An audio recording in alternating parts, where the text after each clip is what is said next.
Welcome to Vicksburg, the city on the hill, the key city, the Gibraltar of the Confederacy. I'm Chris Mikowski for the American Battlefield Trust. And the fall of Vicksburg in the summer of 1863 was one of the most important turning points of the entire Civil War. Today, it's a city of 23,000 souls and a city on the rise. We're going to explore museums. We're going to enjoy the National Military Park and explore this wonderful landscape. We're going to spend time on the mighty Mississippi, the father of all waters, talk to experts, and of course, enjoy some good old-fashioned Southern hospitality. Join us on this virtual field trip for the American Battlefield Trust in Vicksburg, Mississippi.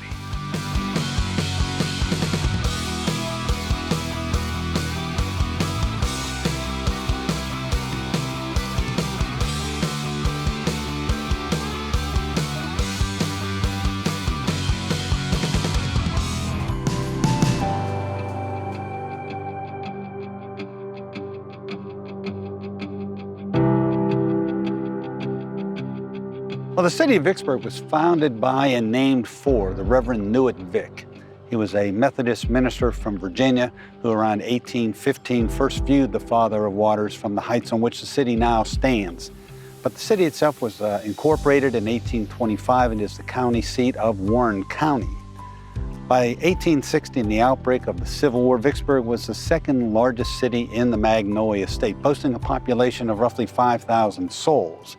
And that's a combination of 3,500 white, 1,500 black. But Vicksburg, being a river town, was very cosmopolitan in nature. You had a sprinkling of northerners with people from across the South were represented here, as well as more than a score of foreign lands. And it was a very vibrant community as a result. A lot of river traffic here in Vicksburg. Vicksburg became important strategically during the Civil War for a combination of factors: roads, rivers, and rails. The same thing that make communities significant today. You had not only the Mississippi River, but you had roads radiating deep into the interior of the Magnolia State, and you had a railroad that connected Vicksburg with Jackson and via Jackson points elsewhere in the Confederacy. So Vicksburg, from its onset, was a city of unparalleled significance, and that significance would only grow as the war itself continued. The Mississippi River then, as it remains to this date, the single most important economic feature of the continent, the very lifeblood of America. One contemporary wrote that the Valley of the Mississippi is America.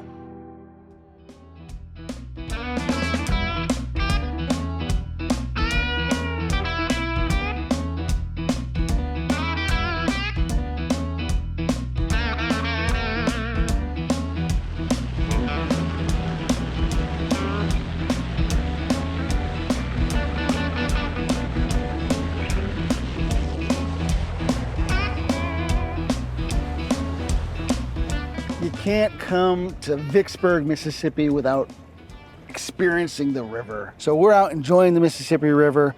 Captain Bob is gracious enough to show us around a little bit and cruise and help us relax. But Chris, as relaxed as we are today, things were a little bit more tumultuous on the river in 1863. And not only are you on a river, you're also on a battlefield here in Vicksburg, because this is right here where the Union Navy was going to try to help take the city of Vicksburg. This in 1863, this water would be filled with Union boats, the U.S. Navy. The U.S. Navy is an integral part to our story in Vicksburg, and I think a lot of people forget about that. And they are going to hem in one side of Vicksburg, the bluffs off to our left, or my left, and they're going to pound the city from this side, while on the other side, the far side, will be the U.S. Army. So this is a true siege. We're completely surrounded here in May, June, and July of 1863. The Union Navy had tried to come up here earlier and had a little less success. So why are they more successful later in the war than earlier in the war? Well, first off, in May of 1862, the Union Navy decides to come up the Mississippi River in seagoing ships. So they're bringing up large draft vessels that will come up the Mississippi, and that's not exactly what the Mississippi is designed for. And what they've done is they've taken the city of New Orleans in April of 1862, which is about 234 miles downriver from us. And then they start making their way up towards Vicksburg and Port Hudson, two key points on the Mississippi River, because the Mississippi is that spine of the United States, 2,350 miles long. It's a huge water system, and this is going to be big for commerce in the Midwest. The Midwest farmers are going to help to send their goods down towards New Orleans and out to the world. Confederacy want to do the same thing with King Cotton. They'll do the same thing with human chattel slaves. And this is going to be big business out here. So we want to open this up. Up the river comes David Glasgow Farragut, the guy who says, damn the torpedoes, full speed ahead in 1864. Well, him going full speed ahead with a bunch of sea boats that are meant to be out in the ocean doesn't go very well. And then you're coming up to a fixed fortified position here at Vicksburg. It was a very tough place to break apart. The bluffs here at Vicksburg make a defensible position, and then you have these ships coming up here, Confederates defending their homeland. They're not ready to give up the fight. And this is going to go on for the next, 14 or so months, that we're going to see the Union Navy come up and down this river. Now, we're in what we call the brown water. There are two different navies in the Civil War. In the brown water is that fresh water coming down the Missouri, the Ohio, the Mississippi, and you need a different style boat. Now, is that because the water is shallower, because the streams are narrower? Well, that's part of it. So it's narrower. The Mississippi River, even though it seems to be a very deep river, on average it's only 9 to 12 feet deep, depending on where you are. Its deepest point is actually just south of New Orleans at 200 feet deep. So you have these strange depths that you have to deal with. So you need vessels that can deal with basically the mud of the Mississippi. This river is going to flood at times. You have anything that happens upriver will impact us downstream. So if you have a heavy rain or a heavy snow, that's going to go into these rivers, into these tributaries, and flow down into the central part of the United States. How does the Mississippi tie into the larger Union strategy early in the war that we know of as the Anaconda Plan? So when we think about strangling the South, what we're going to do is create a large navy that is going to go down the east coast of the Atlantic coast, up into the Gulf of Mexico, and then we have to go up the Mississippi River and up the Ohio River. So the Mississippi is vital because we need to send supplies and men up and down this river if we can. Now, when we start to talk about ships at the time, most of them are not very fast. We're talking they can do about 6 knots, just over about 6 miles an hour down this river. Coming back up the river, though, you might be able to do 1 or 2 knots. So if the Confederates control any side of the river, and even if you have a very protected ship, they could put obstructions in the river, and this slow-moving, essentially turtles, will make these Union vessels, these Federal vessels, targets, easy targets. And we will lose a number of them here in the Mississippi River. Now that ties into kind of the final Union strategy for taking Vicksburg. Coming upriver is really slow, but we can come down pretty fast. Yeah. How does that tie into the ultimate Union success here? So to make a very long story short, the U.S. Navy comes up the river. That doesn't work. Then they're going to try to go down the river. The problem is if they send the ships down the river, they can't really come back up the river past the guns. So Ulysses S. Grant and David Dixon Porter, two very innovative officers, one in the U.S. Army, one in the U.S. Navy, they think alike. And in April of 1863, Ulysses S. Grant's tried a lot of things to take Vicksburg. Nothing seems to be working. So he tries to move a force down Louisiana side and march it downriver to a place eventually called Hard Times Landing, which is just a great name. Then he talks to his Navy counterpart, Porter, and says, I want you to run the guns of Vicksburg, and I also need you to take supplies to my men. So he is going to put together a flotilla of boats, Porter will. He's going to pack them full of men. He's going to put some of them with supplies. He's going to lash them together. He's going to bring extra coal. He'll put anything he can on these ships. And then on April 16th, he's going to run past the guns of Vicksburg. Now, what does it mean to run the guns? So what running the guns really means is we're going to take our ships as fast as we can around DeSoto Point, past the guns of Vicksburg, and then try to get down to Bruinsburg, which is about 30 miles to the south of us, which is essentially where Hard Times Landing will be. And when I say run the guns, it takes 2.5 hours to get past Vicksburg's guns. So on the evening of April 16th into the morning of the next day, you're going to start to see the greatest fireworks display along the Mississippi River, at least this part of the Mississippi River. And you will have Union guns firing into the city, and you'll have Confederate guns firing into the river. And amazingly, the Confederates will hit a number of the ships. They'll sink a coal barge, and they'll sink one other ship. But miraculously, almost the entire fleet makes it past the guns of Vicksburg, which is actually ironic because Ulysses S. Grant's good friend, William T. Sherman, is going to be sitting down around where we are with 4 rowboats and his staff because he thought it was going to be such a debacle that he's meant to be fishing sailors out of the river for the next day and a half. And amazingly, he does pull a few out of the river, but the Federal fleet makes it past. They get down to Hard Times Landing, and now Grant realizes, all right, we got something here. A few days later, on April 22nd, he's going to run transports down the river next. These are unarmed vessels who have to do the same thing as fast as they can, get past those guns of Vicksburg. The difference this time, though, is the Confederates don't have their heads down because there's no one firing back at them. So the pyrotechnics display is even larger. One man said that if they were on that ship that night, you could read a newspaper by the light of all the flares and the artillery shells blowing up above them. And they were passing Warren County Courthouse at 12:20 a.m.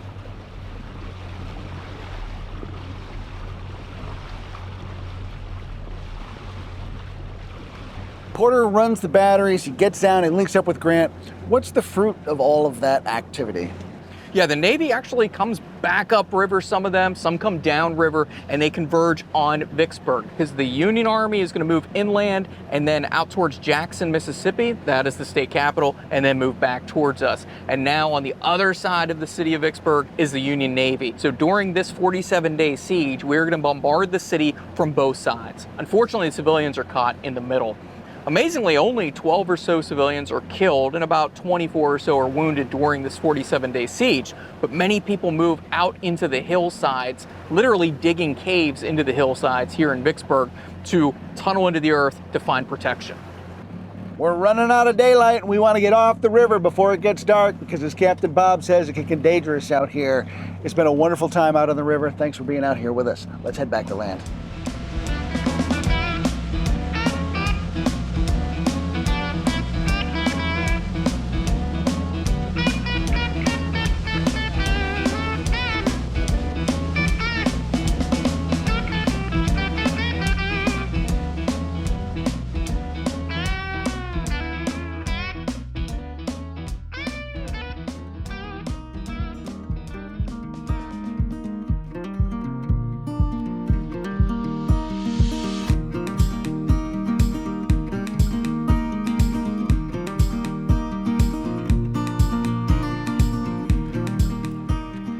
We've got the river, we've got roads, and now we have the rail. Vicksburg's is a story of transportation that opened up the economy of this entire region.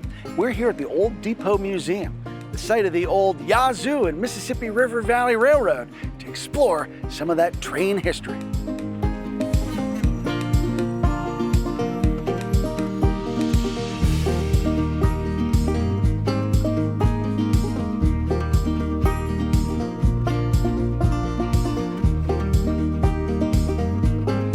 When people think of the Old South, they think of things like the Windsor Plantation. This was a huge, majestic structure that was down near Port Gibson. Union soldiers marched by this house on their way into the interior of Mississippi in the early stages of the Vicksburg campaign. The house survived the war, but an errant smoker in 1890 let his ashes drift off and set the house on fire. Today, the Windsor ruins are a majestic state historic site that you can still visit today.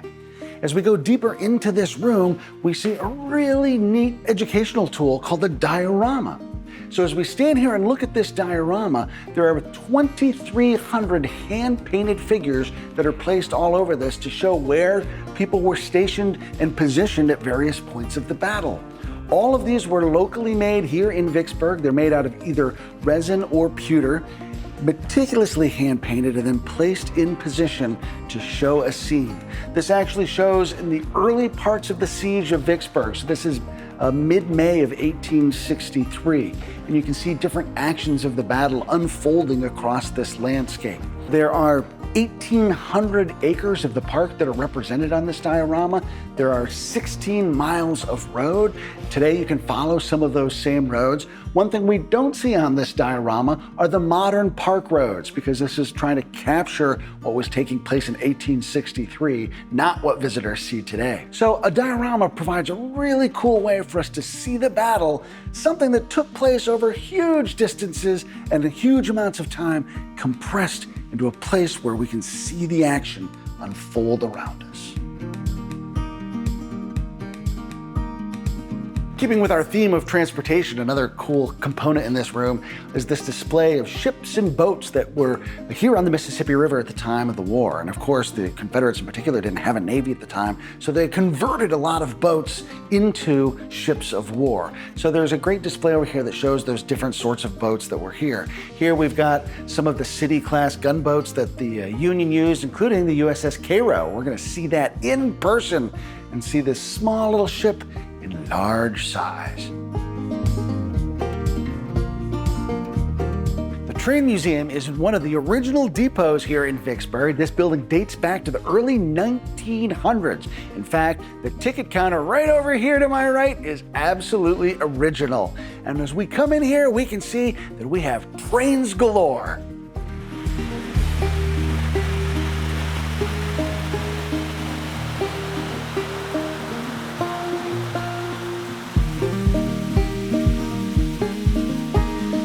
Now, if you're a train aficionado, they have 5 different running models here, a variety of different gauges. There's something to explore and look at and admire for everyone.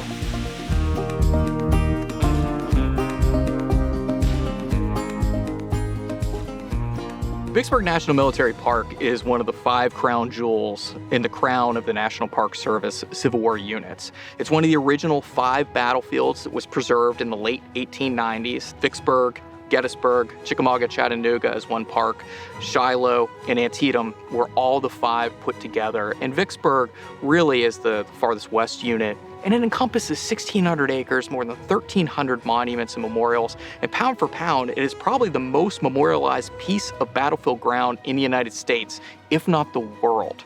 And you have a story that is just compelling. It's a human story. It's not just the soldiers, it's the sailors, it's the people of Vicksburg. And it is the enduring legacy that is the Civil War that really resonates here in Vicksburg.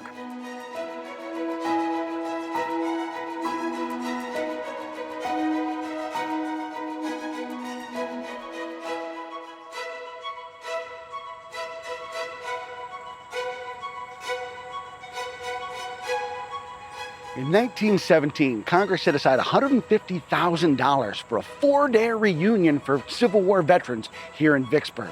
When all was said and done, there was still $35,000 left, and so the veterans decided to use it to create this memorial arch. It actually stood on Clay Street until 1967, when it was deemed a traffic hazard, so they moved it here to the National Military Park, and now it serves as the perfect welcome for this fantastic battlefield. Vicksburg National Military Park is a wonderful landscape of history and architecture, and we're gonna go explore.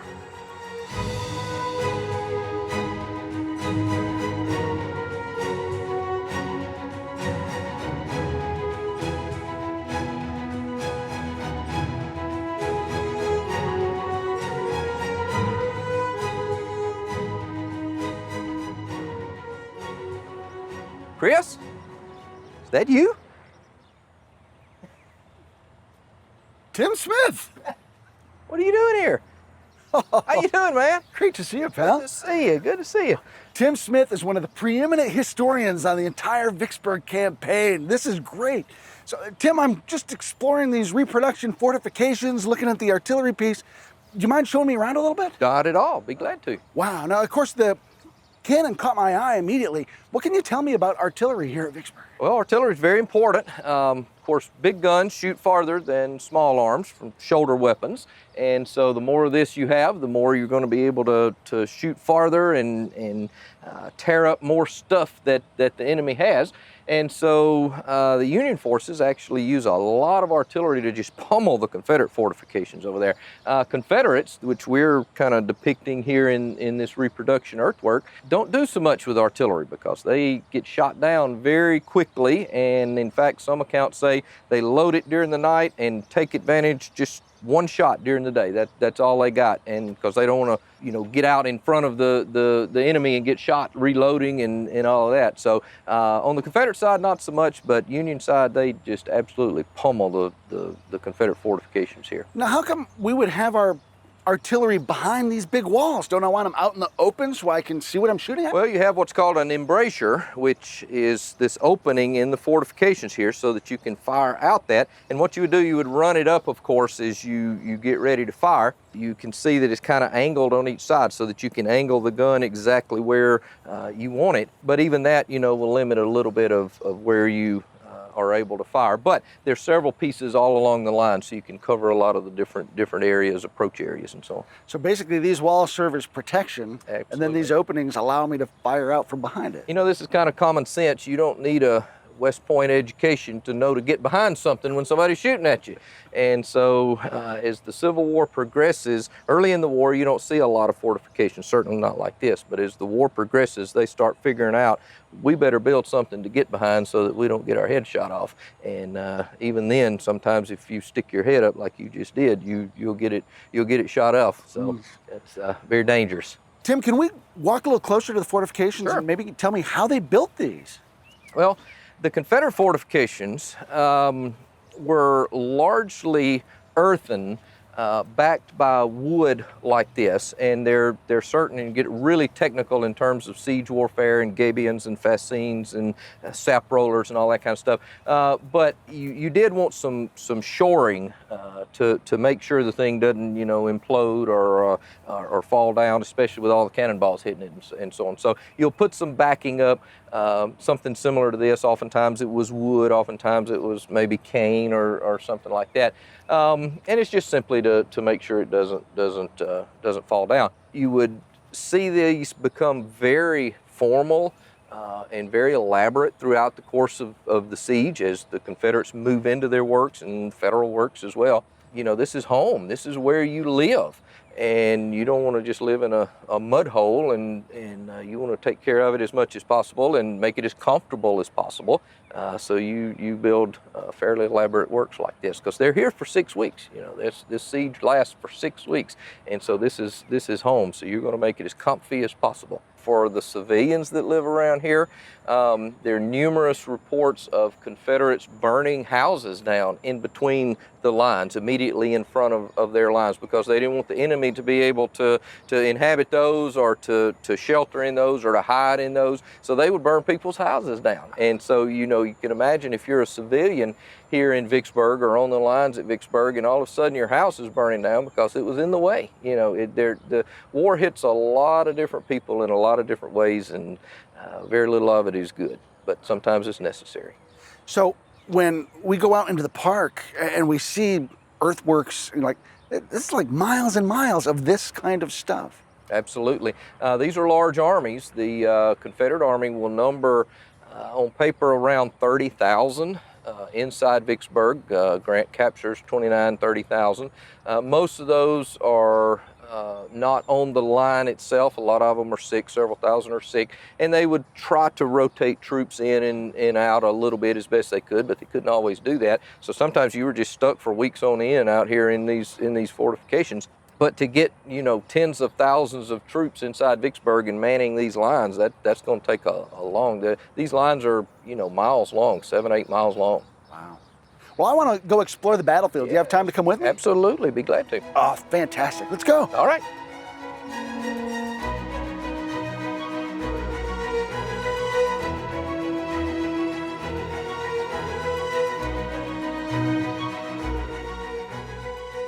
So Tim, as we've explored the battlefield, I had to stop and take a look at this. It's an incredibly impressive structure. Oh yeah.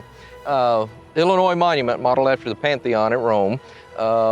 Illinois basically is very proud of its history and what its soldiers did here. And there are like 36,000 or so of them here, in more than any other state here at Vicksburg.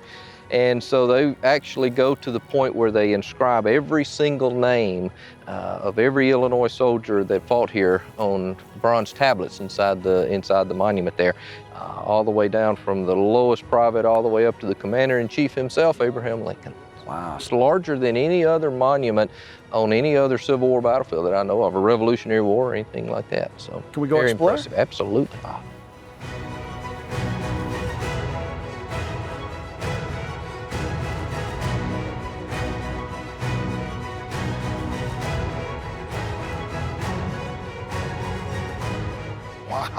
Isn't this great? This is impressive. Amazing.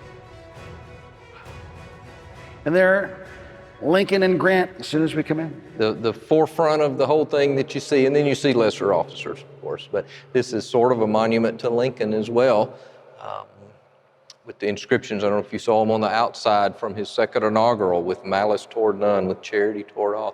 Kind of reminiscent a little bit of the Lincoln Memorial in Washington. What have you? This is just spectacular up here.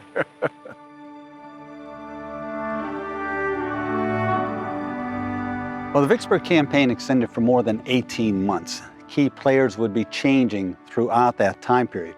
Of course, some of the key players would be Confederate President Jefferson Davis and President Abraham Lincoln, both of whom played an integral part in the military operations unfolding here in Mississippi. But by 1863, the major players have changed significantly. We now have Ulysses S. Grant, commander of the Union Army of the Tennessee, Admiral David Dixon Porter, commander of the Inland Water Navy, the Brown Water Navy as it was called, known as the Mississippi Squadron. And for the Confederacy, you would have Lieutenant General John Pemberton. And so the three major players would be Grant, Porter, and Pemberton.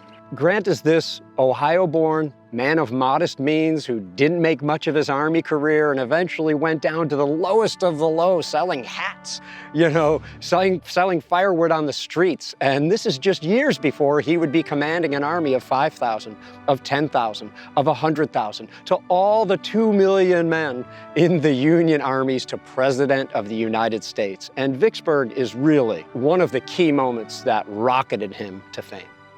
John Pemberton, on the other hand, it may interest you to learn, was a native of Pennsylvania, Philadelphia, Pennsylvania. At the outbreak of hostilities between the states, he was a captain in the Army of the United States. But Pemberton had married a Southern woman by the name of Martha Thompson from Norfolk, Virginia. And with the outbreak of hostilities between the states, she wrote to her husband, "Why are you not with us? Why do you delay? Jefferson Davis has a position for you." Pemberton, not willing to take up his sword against his wife's family, resigned his commission in the Army of the United States and offered his sword to her native state, Virginia. John Pemberton, being a Northerner by birth and in command of a Confederate army, was distrusted by many men in the ranks, including his subordinate officers. But as his campaign of 1863 gets underway, especially after Grant's army crosses the Mississippi River and in the aftermath of the Battle of Port Gibson, in which Grant secures his beachhead on Mississippi soil and compels the Confederate evacuation of Grand Gulf, Pemberton will assume personal command of the field army. And as events would prove, he had been elevated way beyond his capacities to command.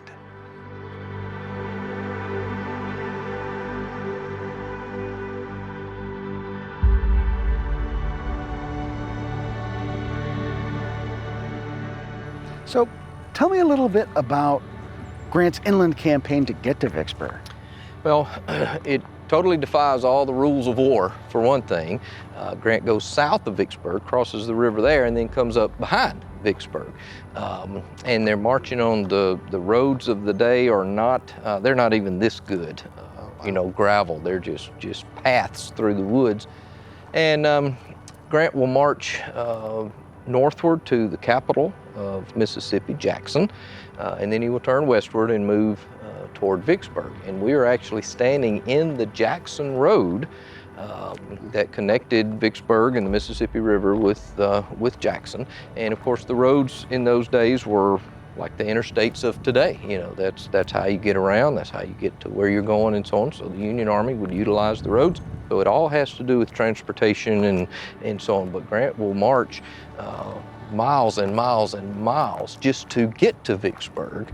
And when he gets here, he has to change course and try to take Vicksburg then. And that leads to the siege. And he's not able to just march right in because the Confederates have blocked the way. Exactly. There are 9 major fortifications along the 6 roads leading into Vicksburg and 1 railroad.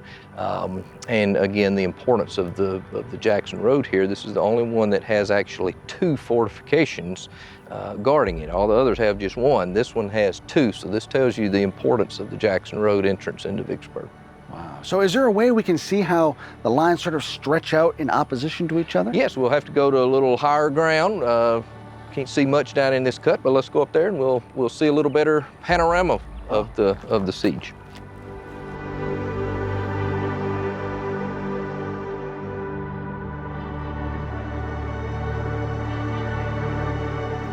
Can you believe this view? This is incredible. I mean, you can see forever up here. This is a beautiful landscape. This is the highest ground in the park, actually, Warren County. So you can just see all over the place. Really wonderful. So what are some of the things that we can see from this spot? Well, really, this is the best spot to kind of get a view of the entirety of the Vicksburg siege lines. For instance, do you see the Navy monument over to the right up there, just in front of us to the right?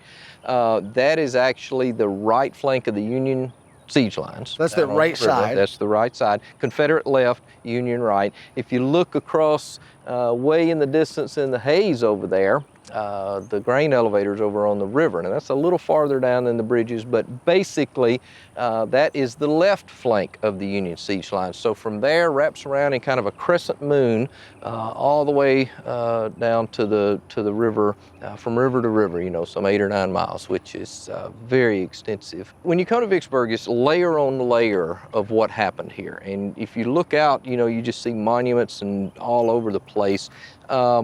And you kind of have to figure out what it pertains to, whether it's the initial assaults on May the 19th and 22nd, which right here at the 3rd Louisiana Redan, John E. Smith's brigade comes up the Jackson Road right there and assaults this Confederate fortification on the 22nd. Then you have what's called approaches during the siege itself, and there would be an approach that would come along the road. Then you have outright battles. On June the 25th, they actually dig a tunnel underneath this Confederate fortification and blow it up. A mine, and they pack it with powder and blow the thing up, and they fight for possession back and forth of the crater and all of that. So over the course of the fighting here, you have assaults, you have approaches, you have blowing up mines, all kind of different interesting stuff.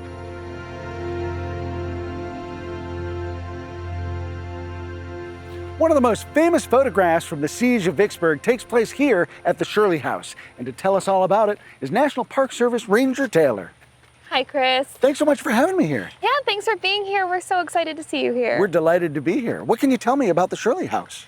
Well, this is the Shirley House, formerly known as Wexford Lodge, before the Shirleys purchased it in 1850. So the Shirley House is so famous because it survived the siege of Vicksburg. It is the only pre-wartime structure still on the battlefield here.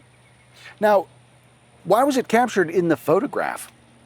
So that photograph is so famous because it shows what the siege of Vicksburg really looked like at the time. Of course, you have this beautiful antebellum home here.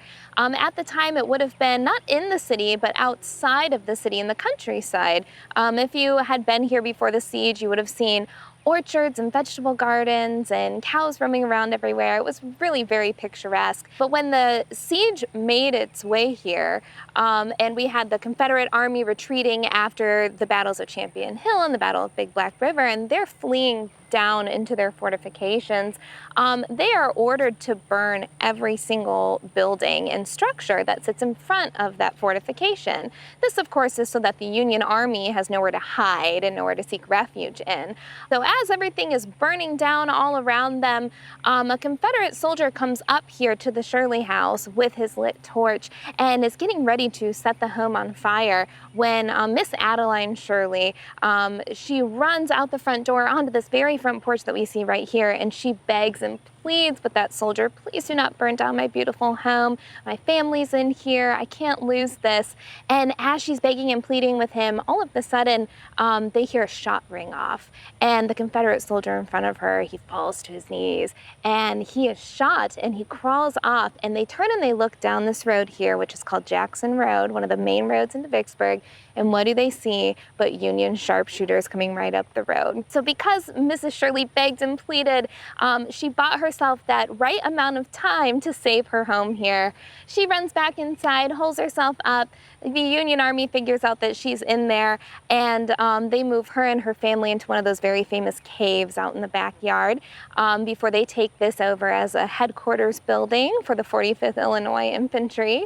And eventually they are moved out to a different home, but they're moved into a cave, and then that's where we get that really famous picture where you see all the different shebangs and the caves dug into the side of this very hill right here. Wow. What was it like to live in one of those caves? Miserable. From several accounts that we have of diarists during the siege of Vicksburg, they weren't great places to stay in, but they did the job. They were really for protection from those artillery shells that were coming into town. It would have been dark, damp, dreary. They tried to make it as homely as possible by bringing different items in like beds, lamps, side tables. The children would bring their schoolwork and any games that they wanted to play. But at the end of the day, you were still living in a hole in the ground. But that was preferable to living up in your home and being subject to all of that artillery fire. It's a heavily monumented park. Tell me a little bit about the cultural landscape here. It is. I'm so glad you asked me about that. We are deemed one of the largest outdoor art museums in the entire world. We have over 1,400 monuments and markers here. One Union veteran famously called us the art park of the world, and so we've kind of taken that name and run with it. But this is a place where you're going to see a lot of artwork that's dedicated to the different states that served during the Vicksburg campaign. And really, again, this idea of reconciliation and a coming back together. A lot of them are done in the American Renaissance style, which was very popular at the time. And that term Renaissance, of course, meaning rebirth. So we like to think of it as a representation of the rebirth of a nation and this coming together in the years post-Civil War. So as we're continuing our explorations of the battlefield, we've got a great story here called The Dash of Courage. Taylor, you've got a fantastic story here with this young man. Yes, so this is our Orion P. Howe. He was a 14-year-old musician in the 55th Illinois Infantry, and he was here on May 19th, 1863, when General William T. Sherman, his corps, decides that they are going to assault the fortification here at the Stockade Redan on Graveyard Road, which of course was one of the main thoroughfares into the city of Vicksburg. What's a musician doing on the front line? Well, a musician would have been in charge of playing the drum, the marching rhythm for people when they're assaulting that line. Orion, being a musician, probably should not have been in that assault with them, but he was. And he was actually up at the front of the line as just ammunition is being rained down from that Confederate fortification on these men from the 55th. And the men in the Illinois infantry, they run out of ammunition. They yell at Orion, they tell him, you need to go back to the line and back to tell Sherman that we need more ammunition. So Orion does, and on his way back, he actually gets wounded. He gets shot in the leg. But rather than go off, find medical aid, I mean, this kid is seriously hurt. He continues his mission, and he makes it all the way to Sherman and tells him the ammunition that they need before Sherman sends him off to go get medical attention. And really, it's a testament to how Orion P. Howe put others before himself, and that is why we call it the Dash of Courage. Although he wasn't expecting it, he actually got a pretty nice reward from General Sherman. Yes, General Sherman thought so highly of Orion that he not only writes him the letter of recommendation for the Medal of Honor he receives, he also writes a letter to the Secretary of War, Edwin Stanton. Knowing that Orion P. Howe is too young for West Point, he's trying to get him into some sort of military school because he recognizes his merit. And they end up coming to the consensus that they're going to get him into the Naval Academy. Be a great addition to the Navy Academy's track team. Thanks for bringing Orion out to spend some time with us on the battlefield. Yeah, you're welcome. Pemberton is under orders from Confederate President Jefferson Davis to hold Vicksburg at all hazards, fighting street by street, house by house if need be. But Vicksburg must be held to maintain that connection with the vast trans-Mississippi area. When Pemberton falls back into Vicksburg in the aftermath of the Battle of Big Black River Bridge on May the 17th and notifies Joseph E. Johnston, who by this time was in the capital city of Jackson, Johnston tells him, "Get out immediately, get out immediately. Save the Army. We cannot save both Vicksburg and the Army. And of the two, the Army is far more important." Pemberton would reply that, "I don't think you fully appreciate the significance of the city I'm charged with defending.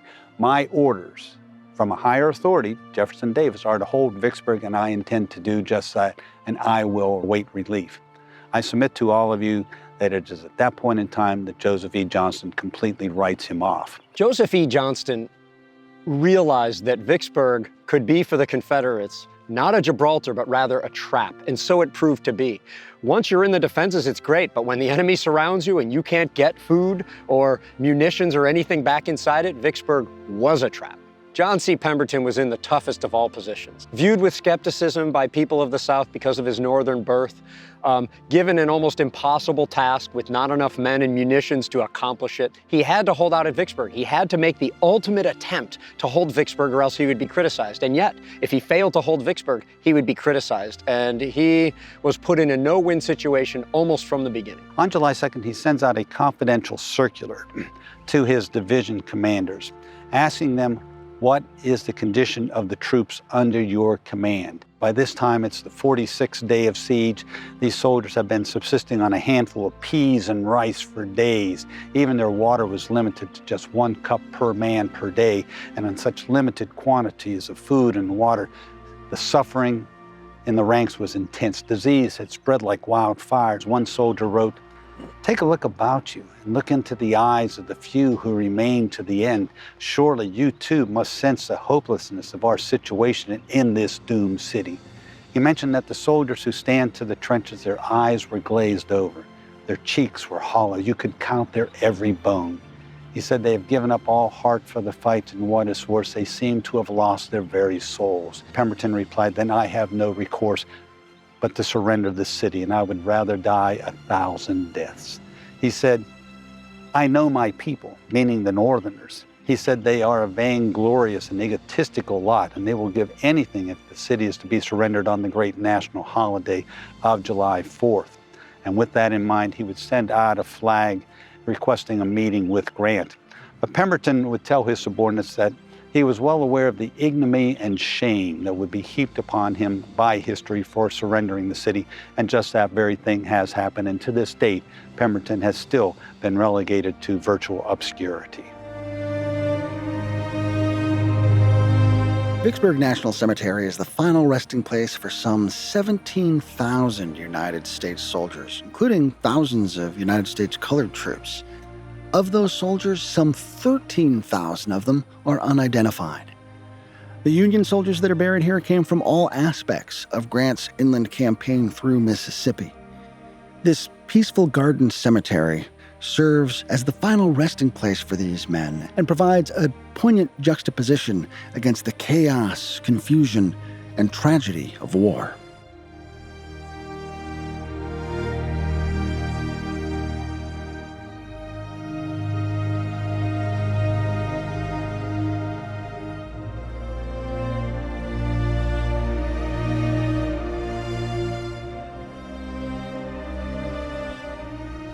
So Tim, as we've come around the battlefield, we're on the river side of the park now, and rivers mean boats. This is one of the really unique aspects of Vicksburg National Military Park. Nobody else has a gunboat, a Civil War gunboat. This is cool. This is the USS Cairo. It was sunk in 1862, December of 1862, in the Yazoo River, just north of here. Stayed below water for 100 years, and in the 1960s was discovered and raised and rebuilt and put on display here at Vicksburg National Military Park. Just a really interesting example of the river brown water Navy, as it's known. There were 7 of these ironclads that were built in this class. It's the city class. They were all named after cities along the Ohio River, the Cairo, the Carondelet, the Mound City, Cincinnati, Louisville, and so on, St. Louis. And so this is the Cairo, and it's the only one still in existence. There is another one of these in the Yazoo River up at Yazoo City, but it hasn't been discovered yet, so maybe somebody will discover and dig it up. But to have this on display here is fascinating. One of the things that I think is incredible about the way the Park Service has restored this is we can walk around on it and we can feel it, we can see it, we can smell it, we can hear the tang of the iron. I mean, it's a very tactile experience. Yes, it is. Yeah, you can climb all over this thing within reason. See what it was like to be on a naval boat on the rivers in the Civil War, and you know, kind of live that experience a little bit. Now, you talk about it being an immersive experience, but this was a submersive experience for the men on this boat. What happened to them? Well, it was sunk on December the 12th by what we now would call a mine. What they called it then was a torpedo. And what we think of a torpedo, shot out of a submarine, you know, and goes to hit a boat. But basically a mine, a water mine. But the whole side, this is pretty full right here, but the whole side is blown out, and you can see where the mine hit, and there's nothing left of the boat at that point. And so it hit this mine and went down just in a matter of minutes, like 12 minutes, and it's gone in the Yazoo River. Unfortunately, some people injured. You know, there were some injuries and so on, but nobody died. So there was no loss of life when the Cairo sank.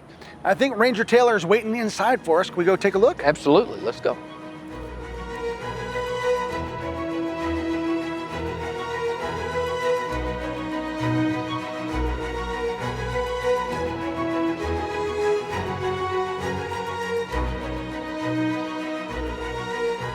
Taylor. Hey, Taylor. Hey guys! What an incredible place this is. Isn't it extraordinary? It really is such a unique gem here at this park.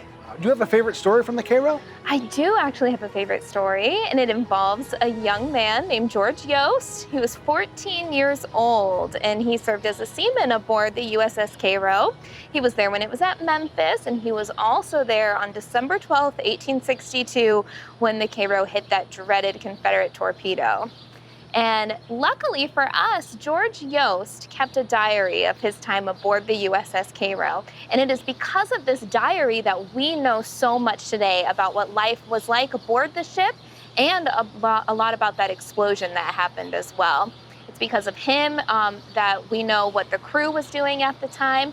And it's really amazing that he had the foresight to save that diary. I mean, can you imagine? Your boat just gets hit by a torpedo, it's going down fast, you're thinking about saving your life, and what does Yost do? He saves his diary. And thanks to that, we know so much about it today. And we call those primary sources, as I'm sure you're all aware. And that's something we love to tell any kid who visits here about, is keeping diaries, writing letters, vlogging. At the end of the day, in years from now, vlogs are going to be our primary sources. We're going to have video footage of kids talking about their daily life, and there are things that you may think are really minute details, like Yost did, talking about his day-to-day life, but those minute details mean so much in the future to future historians. Taylor, this is obviously one of the most iconic spots of this battlefield, but you with your hat and your uniform are iconic as well.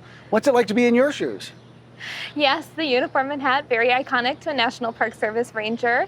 And being here, being in the National Park Service, it's really such a pleasure to be a part of an organization like that, with the agency, with its mission to preserve and protect all of our shared history. And being here on a Civil War battlefield and being a female ranger at that, I think is really something special. We aren't seen very often in places like this, and I couldn't imagine working anywhere else now. And putting on the uniform every day and my daughters, when they see me, I have 2 young daughters, when they see me in the uniform, they're really, really proud of that, especially my 6-year-old. She tells all of her friends at school, that's my mom, and my mom's a park ranger. So it really is so special, and I love being a part of the team here and being a part of this agency. Wow. Thank you so much for your time with me today. Tim, thank you for spending time with me. Thank you. This has been a gem of a park, and I couldn't have had better company. Thank you. Thank you.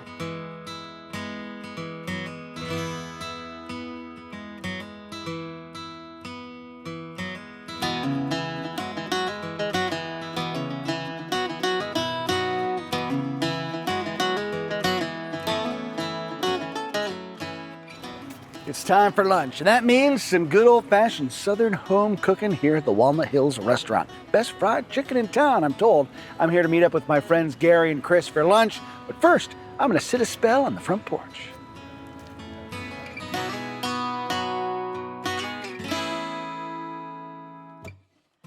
Miss Joyce, thank you so much for having me. Hi, welcome to Vicksburg, I'm delighted to be here. This is front porch Southern hospitality. the hill.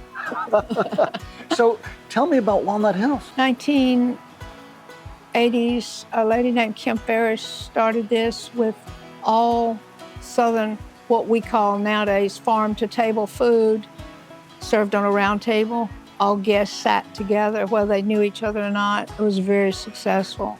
And in 1995, she decided that she was tired, she wanted to go home. And I don't know how it happened, but my brother-in-law insisted I come and talk to Kim, and that's how I ended up with Walnut Hills. But my love of food and Southern food particularly. So I'm looking forward to exploring the menu. Okay. What do you particularly recommend? Oh, I don't know. I'll tell you the story. When I went to the GI doctor, he said, "What's your diet like?" And I go, "Well, I eat fried chicken every day."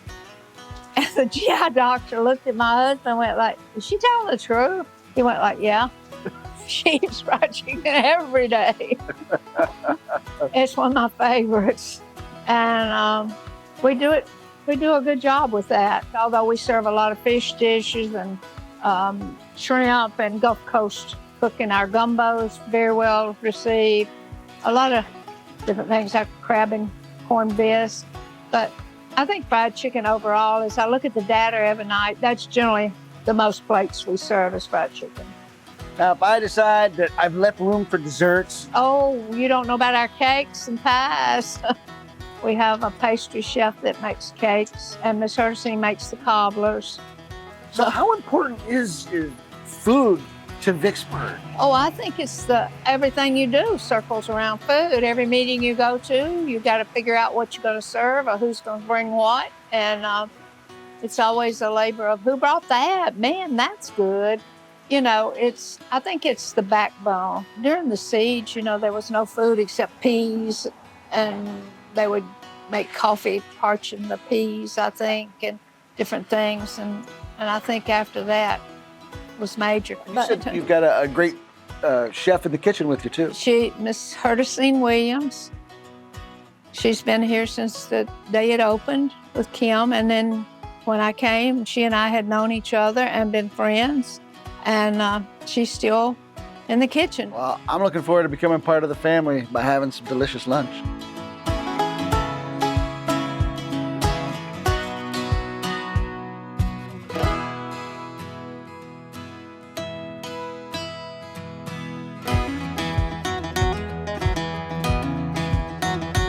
Hey, fellas, how you doing? Oh, hey, man.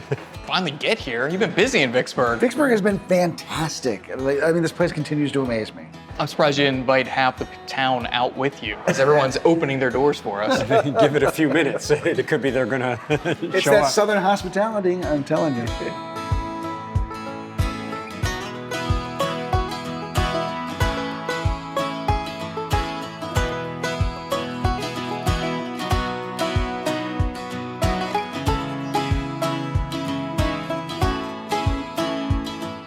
Looks like the food's coming. Ooh, at least your food. Thank you. Thank you so much. Wow. All right, well, let's dig in. No, it looks awesome.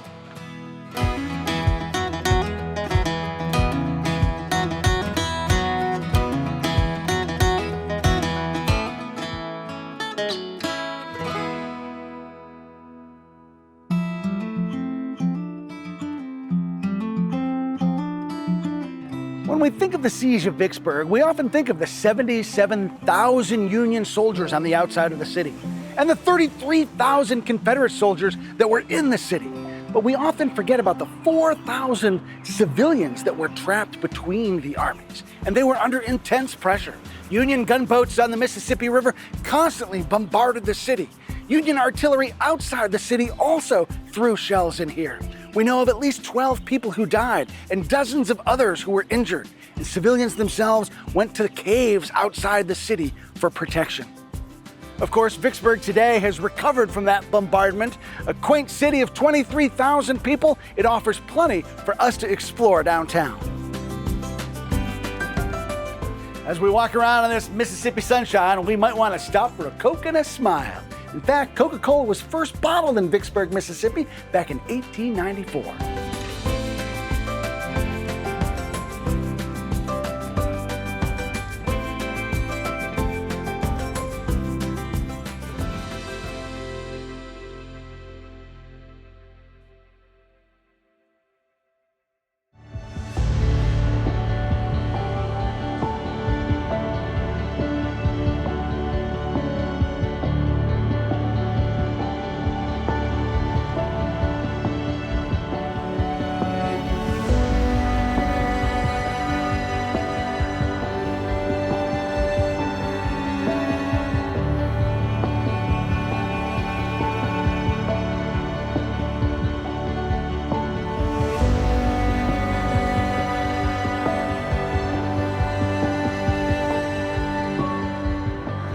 Hi, I'm Chris. Hi, Chris. How are you? Thanks so much for having me.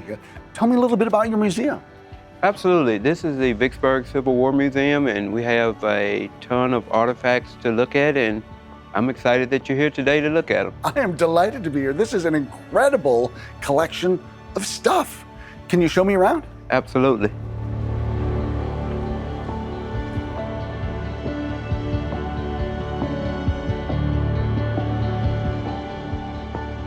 There are a lot of things to look at. There's a lot of stuff here. Wow. Tell me, how'd you get all this stuff?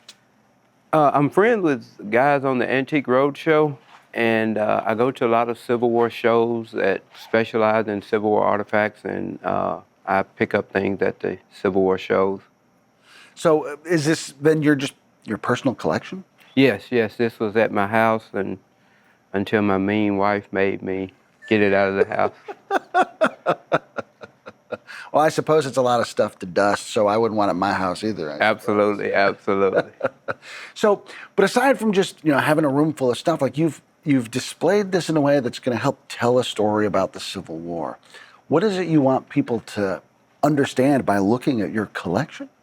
Well, most museums you go in, they focus on an area. I focus on a time period, that 4-year, 5-year time period of the Civil War, where I don't necessarily focus just on Vicksburg.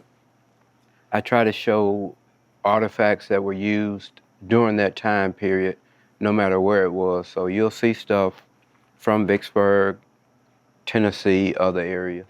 I noticed, the windows out front, you have just some of the famous figures of the Civil War. So you're really trying to kind of offer an intro-level overview of the war. Absolutely, regard, yes, right? yes. Now, we're standing next to the secession letters. I know that these are a particularly important component of this museum. Tell me why you decided to put these primary sources on display.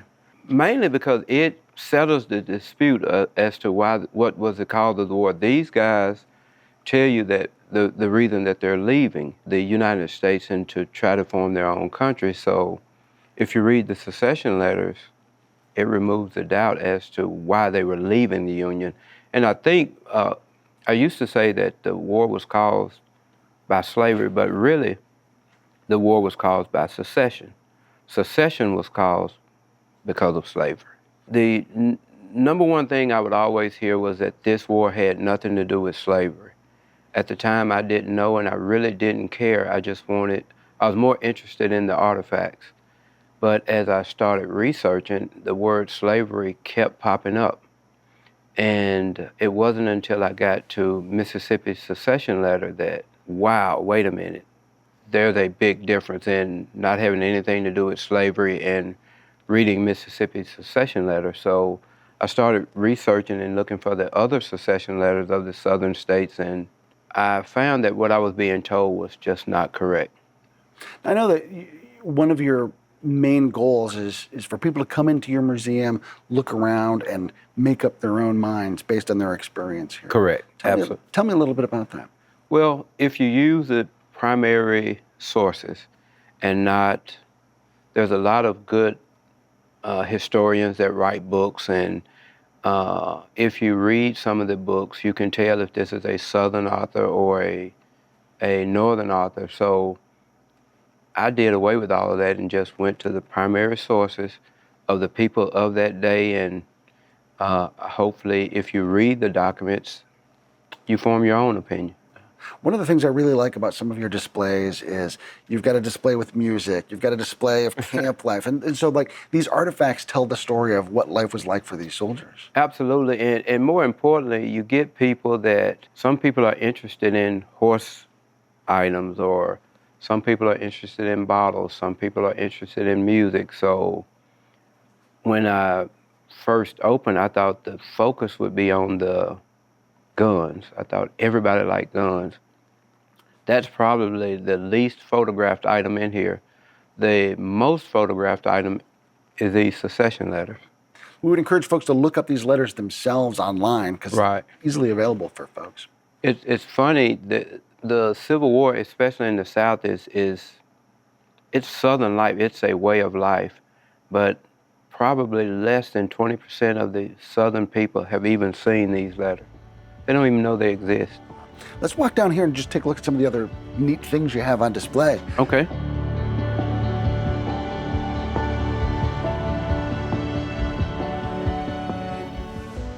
So one of the things that I think is really cool as a centerpiece of your museum is this slave cabin that you've reconstructed. Yes. Can you tell me a little bit about this structure? Well, basically, it was actually on a plantation that the land was actually owned by somebody black, and I asked, could I basically have the cabin, and they were delighted to have it tore down. So I disassembled it and reconstructed it here. One of the other things I think that's kind of interesting about this portion of the museum is the display on cotton that you have over here. Huge cotton bale, a weighing scale. You've got a diorama that shows what it was like to be out in the field. Mm-hmm. And cotton is the economic engine that drove so much of the politics and economy leading up to the war. Absolutely. Tell me a little bit about your impression of King Cotton. For me, it was just normal. It was a way of life. I've never not seen cotton.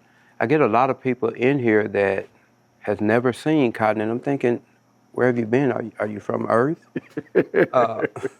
But it's what I've always seen, but I try to imagine the people that would have lived here. You would have been in the middle of the cotton field.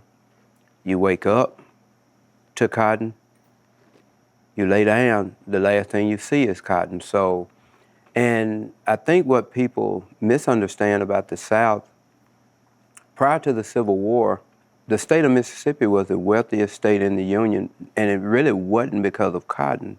It was because of the value, or the way that they valued the human property, the slaves. And there were more slaves in this area, Natchez, Mississippi, Vicksburg, than in other areas. So cotton was very important, and it provided wealth. But the economic base, I think, was in the human property value. So you went from a couple guns to cases and cases of them. How come? Well, my goal after getting the two, and they were actually pistols, handguns, but I saw all the rifles and I was really excited. I said, well, I'd like to get one of every gun used in the Civil War, not knowing that there were millions used. So I'm thinking, this would be an easy task, and I started buying, and a few years later, I'm still buying guns. And I went from guns to swords, from swords to cannonballs, from cannonballs to anything Civil War related. As we came in, I noticed that you had a mission statement on the wall, Mm-hmm. and that really impressed me. Tell me a little bit about the mission of your museum. Well, my goal is to get people to thinking, get people to talking, in a calm setting about the Civil War, and really to get more black people to talk about it. The history that we have in the South is from a white perspective, and I'm not gonna say inaccurate, but it's not complete. So I think when you have more sources, you get a more complete picture. I would agree with that 100%. Okay. Charles, I want to say thank you so much for taking the time to show me around this treasure here in Vicksburg. Your museum is beautiful. Thank you so much. Absolutely. Thank you for coming.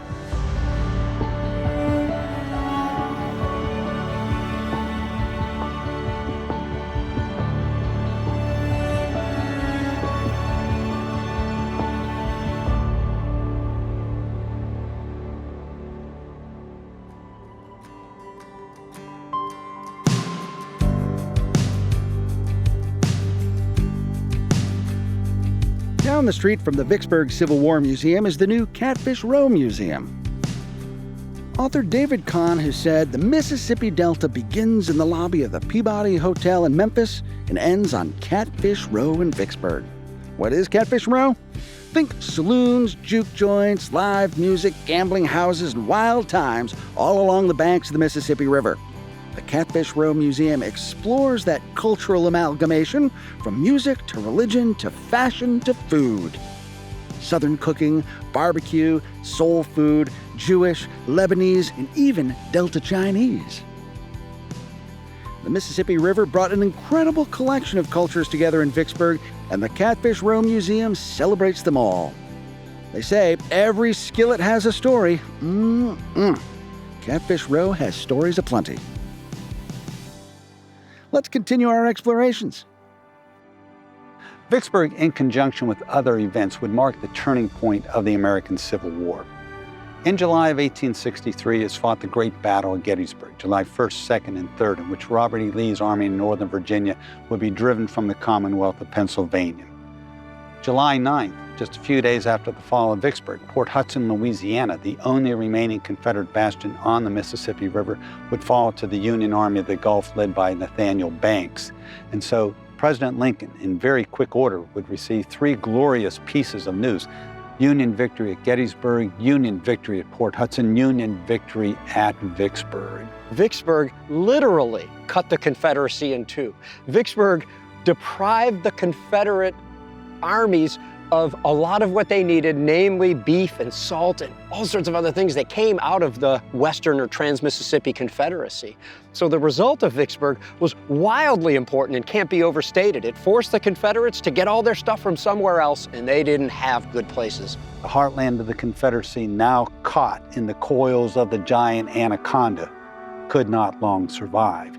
And although the war itself would last for another 18 months and tens of thousands of American soldiers in Union blue or Confederate gray would die on bloody fields of battle, as of July 1863, it was pretty much assured that the Union would be preserved.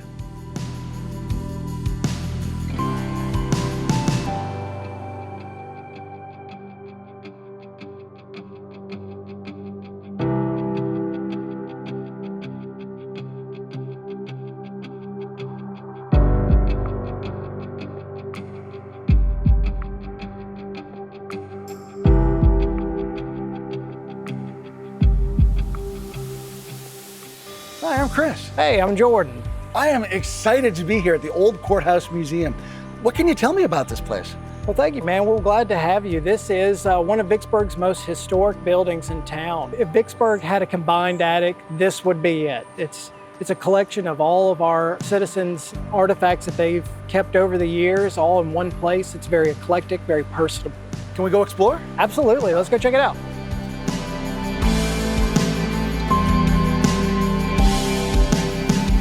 So I understand that Vicksburg had a pretty unique history before the siege even took place. It did.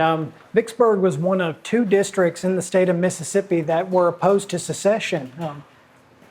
They also, because of the proximity of this area, it was important that the military take this spot. So although the citizens were in favor of staying at the Union, they ended up becoming the direct target of the Union Army throughout the war.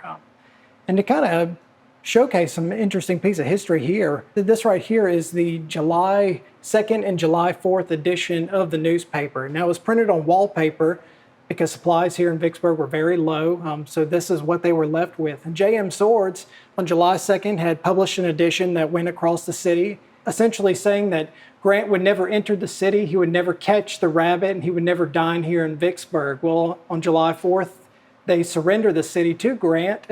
His soldiers come in and actually take control of the Daily Citizen's press, and they change the very bottom note here on the July 4th edition, which says that Grant has entered the city, he's caught the rabbit, and he is dining now.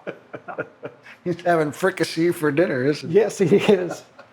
So as we walk through this particular room, it focuses on Confederate history. It does. Much more of the civilian population and what they went through throughout the siege, and then what came after the siege, the Reconstruction period. Well, this is interesting too. Let's stop and look at this for a moment. So this is Grant's chair that he used throughout the occupation period. He stayed at a family's house known as the Lums, and this was the chair that he used when he did leave the city. He had asked that the Lum house be left intact, and after leaving the city, they burned the house down against his orders. It's neat to have a piece of his history right here that we can look at. Yeah, it's the one Union artifact in this room. In the Confederate room. Right. Now, I know there's a display here that talks about some of the naval warfare that took place, but this corner actually has a history of its own too. It does. This room itself, so the building is very historic, but this room was the sheriff's room. Before they tore out the retaining wall here, this was just a small little section, and this room was the office for Sheriff Peter Crosby. He was the first black sheriff in the United States. He was appointed during the Reconstruction period as sheriff. And sitting in this corner right here, a mob of men stormed this building, circled him in this room where it was just him and his deputies standing on his desk in here, where they asked him to resign his position and leave town.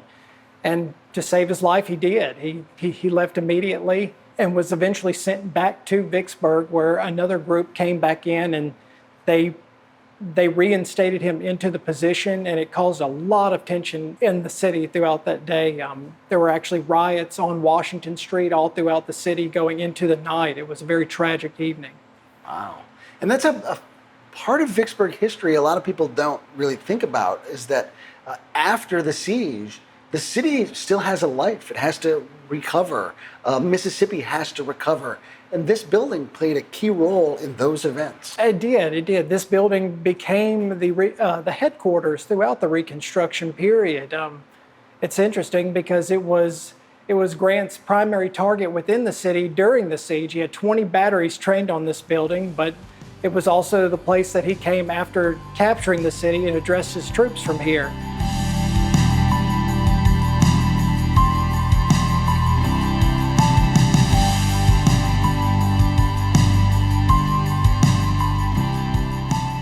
So this is kind of the centerpiece of the entire building. It's probably one of my favorite rooms in the entire building. There's a tremendous wow factor of being in here. So this is the courtroom for the courthouse. It is. It's the one and only. What did they do in here? How did they use this space? Well, now it's just a display piece, and it's kind of based off of the 1860 to 1890 period. We've stopped here next to a portrait of Jefferson Davis, who would go on to be the president of the Confederate States of America. Yes. But he has a really close connection to Vicksburg. He does. So Davis actually spent a portion of his adult life here in Warren County. His brother Joe Davis had a plantation south of here, and he was already established. And Davis, having just lost his first wife, who was Zachary Taylor's daughter, had gone into depression. So he went to Briarfield and started a plantation there with Joe's help. And in doing so, that's where him and Verena settled down and started to build a life, hoping that he could break away from the political landscape of Mississippi, but time would tell that he wouldn't escape it for long. Now, most people remember him as the president of the Confederacy, but he had a pretty distinguished career prior to that. He did. He was a Mexican war hero. He served as Secretary of State. He served as a senator in Congress. He's been accredited for being a founder of the Smithsonian Museum. When secession starts to sweep across the Deep South, he's put in a pretty difficult position on a personal level. What does he do once the southern states start to secede? He essentially sticks with what the state of Mississippi wants him to do. He had been chosen as the president. He was kind of reluctant, I believe, in taking the position, mainly because of that fact that he was still depressed. He had just started to kind of recapture his life, and now he was being called to a position that required immense leadership that I'm not even sure that he was prepared to take on. So I've got to ask, can I go take the stand? Oh, absolutely. You have to when you're in the courtroom. That's why we keep it open. I swear to tell only the truth and nothing but the truth. All right. Order in the court! Order in the court! You settle yourself down, mister.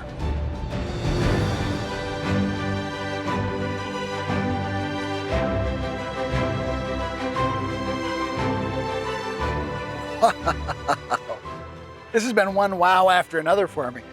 Oh, What a view! It's the best view in town, man. Wow, so what are we looking at out in front of us? So this is a great perspective of what actually made Vicksburg so significant and why Grant has had to come to Vicksburg and capture the city. You can see here, right there where the Mississippi River cuts in now and the Yazoo Diversionary Canal is, but you can see the original tract of the river just beyond that first little lake there. And it wraps around, goes all the way north, and then comes back around in front of the city. So anything coming down the river had to make that long, winding bend at a very slow pace. So any commerce, any military ships had to pass right in front of an entire city of fortified batteries just to make it down to that point there. And you can see now where the river cuts in now is just a little further south of where Grant's canal, or his attempt at building a canal, was. So the river today is a lot different than it was back in 1863. Oh yeah, very much so. So what have they done to kind of recreate river water in front of the city when there didn't used to be any? So after 1876, overnight, the river cut through down here and it left the city dry until 1903. The Corps of Engineers actually came in and diverted the Yazoo River just north of here and brought that canal right in front of us here. But it was almost 20 years without any way or to bring commerce directly to the waterfront of Vicksburg. And I can imagine, you know, with the artillery down along the river itself, you've got heights that dominate that.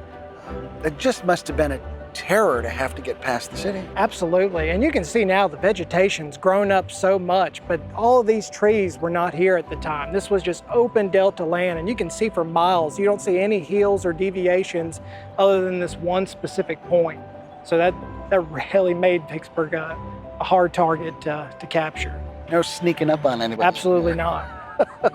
So what would the view have looked like from this position after the battle? After the battle, you would see a lot of devastated city. A lot of the ground would have been covered in large holes from shells that missed their targets. Most of the buildings were either battered down. There were caves built into the hillsides of all these homes. So anything looking from this direction towards the river, you would see these openings in the earthworks. Lots of devastation though, and it would be several years before the city started to recover and rebuild itself. I'm so impressed at what Vicksburg has to offer today, really trying to reinvent itself, lots to see and do downtown, of course the battlefield, and of course this wonderful museum. You've given us a great view of all the things Vicksburg has to offer. Thank you. I've enjoyed having y'all here. Thanks for having us. Absolutely.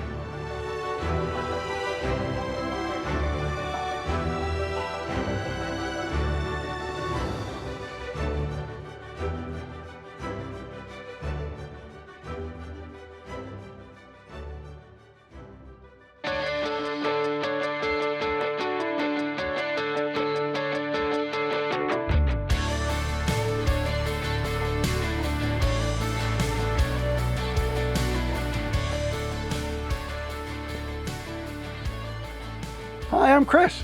I'm Bertram Hayes Davis. Welcome to Duff Green Mansion. I am delighted to be here. We're excited that you came. Oh, can we take a look around? Absolutely. Wonderful. Come on in.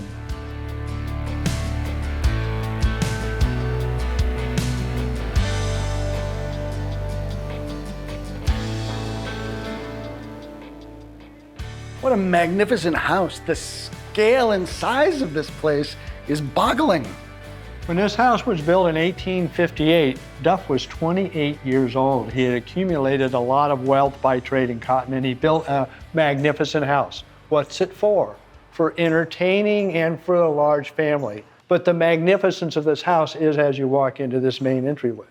Notice the 15.5-foot ceilings, the grand doors, and why? Because there wasn't any air conditioning. So to get air conditioning, you open that door, and you open this door, and you pray for a breeze.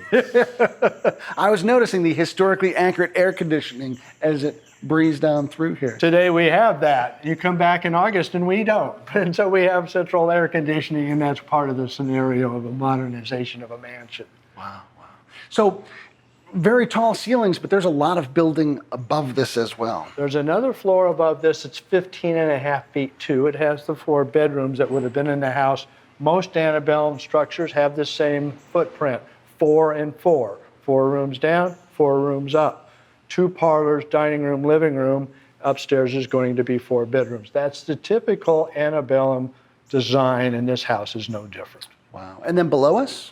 There's a basement. The basement's been refurbished, and it's now got 4 rooms. So this is bed and breakfast with 8 rooms inside of it. Oh, wow. So can we take a look at some of those rooms? Absolutely. So every room or every house should have a ballroom. Duff and Mary didn't have parlors, they had a ballroom, and during the 1850s, this would have been used for balls for all the significant people they would invited. They'd invite very notable individuals, and Jefferson Davis and his wife actually danced in this room many times.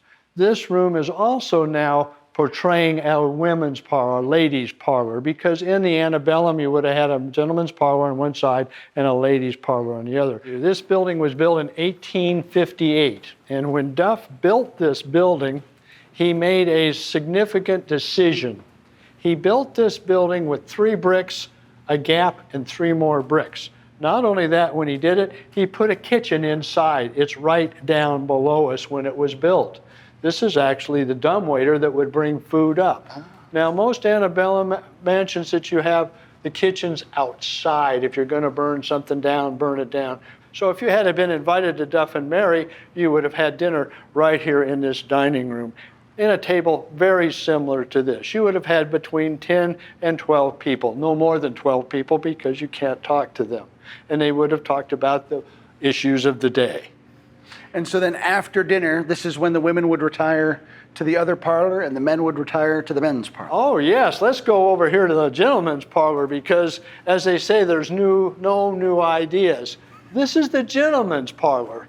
After dinner, the men would escort the women across to the ladies' parlor where they would have tea or whatever. They would come in here and they would close these large pocket doors. They would close that door. They'd open this window, and what would they do? They would get out their cigars and their bourbon, and they would discuss and solve all the world's problems right here. This is the man cave of the 1850s. The man cave is not a new idea. Well, maybe we could have a seat and talk a little bit about who the Greens were. Who was Duff Green? What could you tell us about him?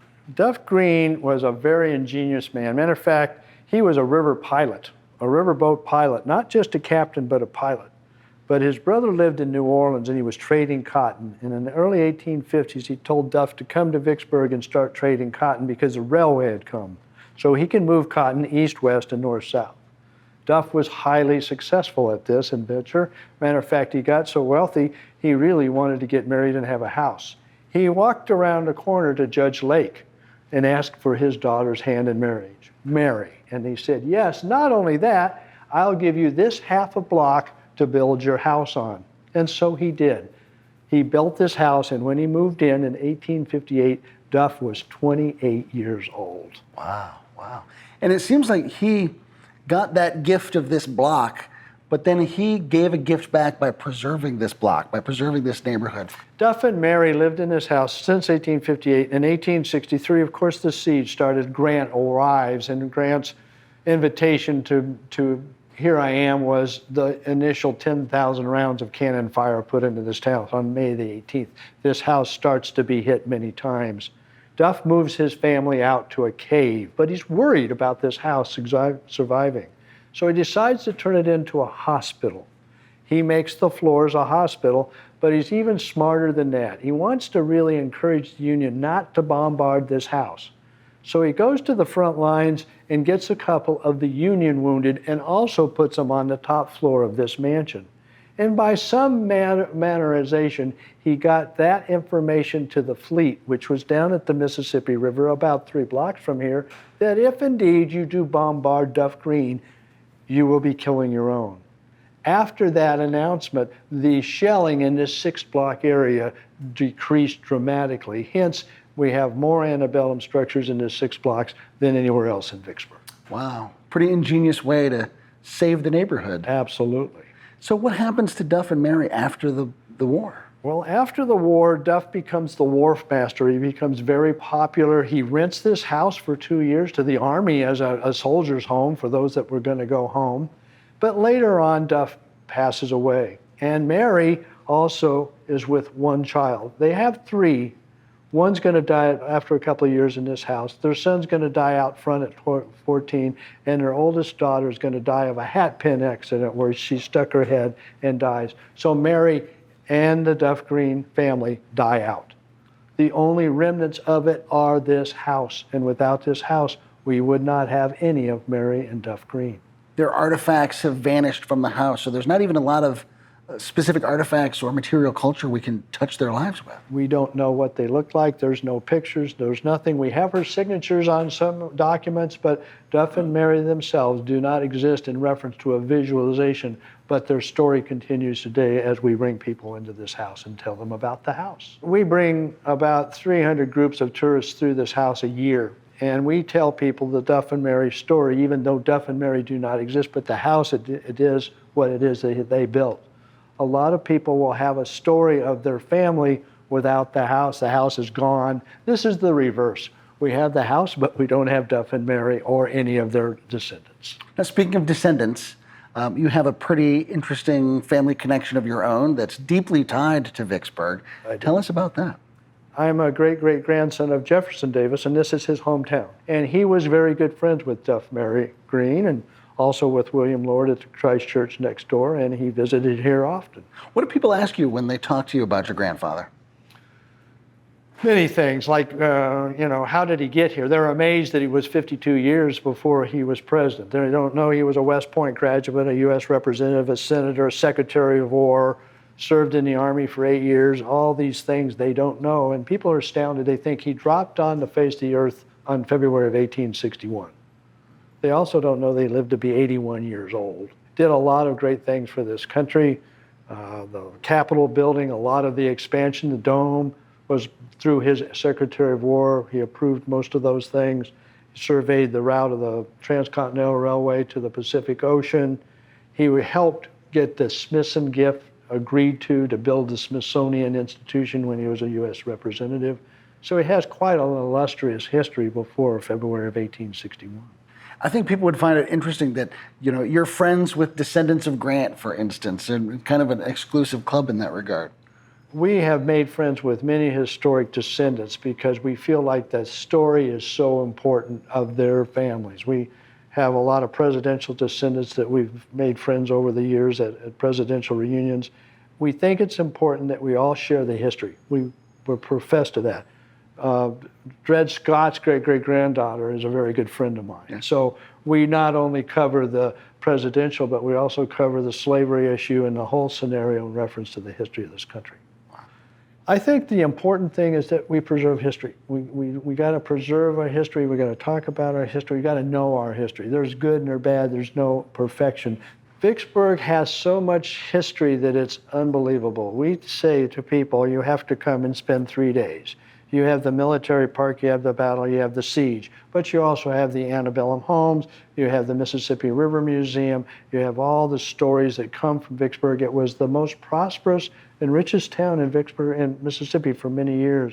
So the history here is unbelievable, and we want people to experience that. Bertrand, thanks so much for chatting with us. Thank you very much.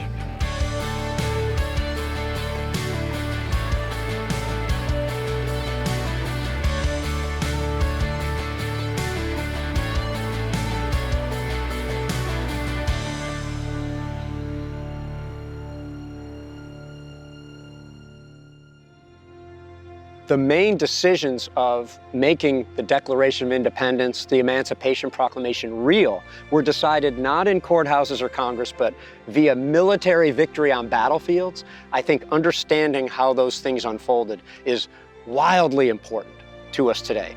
To fully understand who we are collectively as a people, what we value, the principles that we are willing to fight and die for, and the government under which we currently operate, one must understand the American Civil War, because to this date, it is the defining moment in American history. The story of Vicksburg has been a story of rivers, roads, and railroads. We've explored turning points in American history, and we've contemplated our own place in that history. We want to encourage you to visit Vicksburg for yourself. Go to the museums that we've explored, walk on the battlefield, and enjoy it for yourself. And of course, ask yourself those questions as to how you fit into the larger story of American history. Don't forget to visit our other virtual field trips from the American Battlefield Trust. We've been to Boston, we've been to Charleston, we've been to New Orleans, and we want you to come here to Vicksburg as well. I'm Chris Mikowski for the American Battlefield Trust. Thank you for all you do to support battlefield preservation and education.